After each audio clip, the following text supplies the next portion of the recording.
So as I mentioned before, Clive Robertson has died, and I hate that I just said that, because he's a figure that is very much alive in my heart and my mind as somebody who knew him, but two people who knew him much better than I is none other than the great Kel Richards and Jason Morrison, both sort of forever friends to the great man. And I'm pleased to say that Clive joins us now via the microphone from his legendary time at 7. That's the real one too. Yeah. Is the one he used. And that's the real business card. that says C.A. Robertson, which was him, and the phone number on it. Even back then, if you'd called a number, it would have been disconnected because he deliberately had printed the wrong number on it so no one could ring him. That's his business card. We can also reveal now he used his initials for his number plate. Clive Alexander Robertson, his number plate said C-A-R. That's got to be the best number plate any car ever had. Correct. Well, thank you for that, because I'm driving that at the moment. So when all the Robertson groupies are following me around Sydney.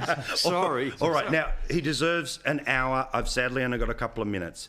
And he'd be saying we're being very boring talking about him right now. But, Jason, some of the artefacts that he collected over the years that were not given to him by his employers? Well, Clive had a hobby of collecting memorabilia from radio and TV stations. And he worked at 2 TV stations, 3 if you count the ABC. And he has little bits and pieces from it. But the best one ever is this one. This used to belong... Okay, so the story goes, he was at Channel 7, ATN 7 in Sydney. He was doing News World, late night show. Hated it. Wanted desperately to get back on 11am, the daytime show, because who wants to work at night? So 11am he read straight, but late night he took the mickey out of the news in the hope that they would sack him. And of course it worked very, very well.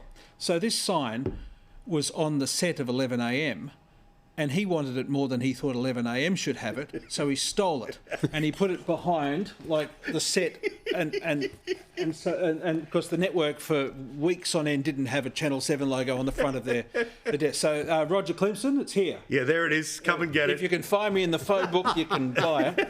And he was constantly undermining the late night news. We came back from one commercial break, coming up to Christmas, and he had a big metal vice on the desk, on the newsreader's desk. In it was a plastic Santa Claus. We come back and he's winding it up saying, "That's for Christmas 1956, remember?" Or the night when there was not enough news to be worth doing the news, and he'd start the show with, "There's no point watching this, but seeing you are, have you ever changed the film in an Instamatic camera? If you haven't, I'm going to show you how to do it." And that was the lead story. Or Mr. Squiggle. Good evening. Tonight is the 30th anniversary of Mr. Squiggle's debut on Australian TV, and we have an exclusive interview. Mr. Squiggle on the ABC, he'd taken a crew out for the day to film it. And Channel 7 bosses are going, what in the... Well, what is this? By the way, this is from Channel 9. Oh, wow, yeah, of course. Robo's World Tonight. Wow, that's cool. He kept it all. He kept it all. And I don't know how this ended up, but... He in the same way most of it did. Yeah, yes, but just collected in a way. So, if any of the Packers are watching... And then, Kel, you wrote a book. I did a book with him. A little book called Word of the Day. There's his picture, which you won't be able to see clearly on the front, and mine. And he wouldn't write anything. So I dragged him into my study in my house. I read him a bit. He'd ad-lib a line and I'd type it in. And then I'd read a bit more and he'd ad-lib another. And that's how we managed to do a book together. Sure. But his best bits were spontaneous. On the late night news one night, the old TV lights were halogen and they sometimes exploded. And he's there reading and one exploded. So he suddenly became Maxwell Smart. Missed me by that much. And that's the thing, the ability, when you go back and look, we can't do the service now, go and do all the YouTubes, have a look at the rest. You'll see just how fast he is, faster than... Frankly, the people that have hosted late night shows or FM breakfast shows... Oh, no one's in his league. There's no one in his league. Yes. I mean, look, even Kennedy, he was up against Graham Kennedy, and he beat Kennedy in Sydney. He beat him in Brisbane. The only place Kennedy won was in Melbourne. Hometown. And then... And he told me Kennedy had 4 writers. Yeah. Clive ad-libbed the show. He did. You know, you were talking about great moments on TV, and the thing about it is that Robertson was a radio guy. He was a radio guy. Television was an accident. And he actually didn't like it that much, but he loved the radio. So we're talking a lot of television here, but I've got to finish this story on television.